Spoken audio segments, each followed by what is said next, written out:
회사 정관 및 법인 관리 모두 공증인이 해주는 것 아닌가요? 이제는 그렇지 않습니다. 이제 각 기업은 좀 더 주도적인 자세로 공증인과 협업하여 법인 관리를 해나가야 하는 시기가 되었습니다. 2025년 법무인권부 장관령 제49호가 발효되었는데 이 규정의 가장 큰 특징 중 하나는 전면적인 디지털 행정체계로의 전환을 선언한 것입니다. 법인의 설립, 운영, 변경, 해산에 이르는 모든 법인 관리를 SABH 법인 실질 심사 시스템을 통해서만 처리하도록 의무화한 것입니다. 과거의 종이 서류 중심의 관행을 완전히 탈피하여 모든 법적 효력은 시스템에 입력된 데이터를 기준으로 발생하게 된 것입니다. SABH 실질 심사 시스템 외에 AHU 온라인 시스템이란 것이 있는데 이것은 인도네시아 법무인권부에서 운영하는 온라인 법무 행정 시스템으로서 과거 종이 서류로 처리하던 각종 법인 관련 업무를 디지털화한 플랫폼입니다. 인도네시아에서 회사가 합법적으로 존재한다는 가장 강력한 증거는 AHU 온라인 시스템에 등록된 법무부 승인서 SK 캠쿰함입니다. 또한 어떤 회사의 신뢰도를 확인하고 싶을 때 AHU 온라인에서 해당 업체의 최신 정관 정보를 조회하여 실제 대표자가 누구인지 자본금이 얼마인지 확인할 수 있습니다. 일반인도 정보 조회 등을 위해 가입할 수 있으나 정관 변경이나 법인 설립 같은 핵심 업무는 정부로부터 권한을 부여받은 공증인, 노타리스 계정을 통해서만 가능합니다. 그렇다면 AHU 온라인 시스템과 SABH 시스템의 관계는 어떤 관계인가요?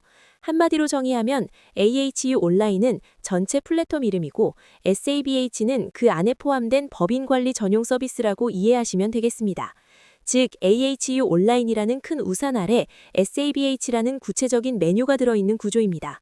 한국의 국세청 시스템인 홈택스 안에 부가가치세 신고 메뉴가 있는 것과 비슷하다 하겠습니다. 2024년 인도네시아 정부는 기존 SABH 시스템에 실질 심사 절차를 추가하고 과거 노타리스에게 전적으로 위임했던 권한 중 일부를 정부가 다시 회수하여 주주권을 보호하고 기업 데이터의 진위 여부를 정부가 직접 확인하겠다는 강력한 의지를 표명했습니다. 향후 시스템이 안정되고 신뢰가 쌓이면 다시 권한을 위임할 수 있겠으나 현재로서는 투명한 투자 환경 조성을 위해 엄격한 심사를 유지할 것으로 보입니다.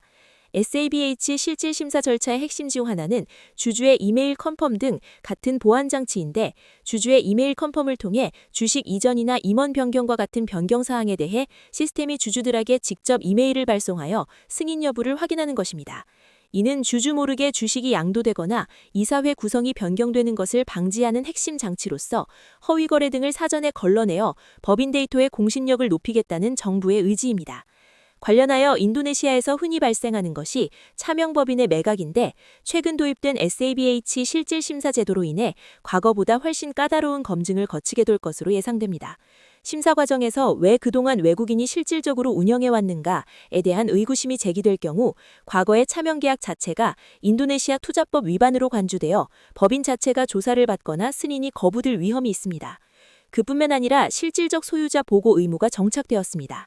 자금 세착 방지 및 테러 자금 차단 차원에서 회사의 표면적인 주주뿐만 아니라 배후에서 실질적으로 이익을 취하는 자에 대한 정보를 SABH에 반드시 등록하도록 규정하고 있습니다.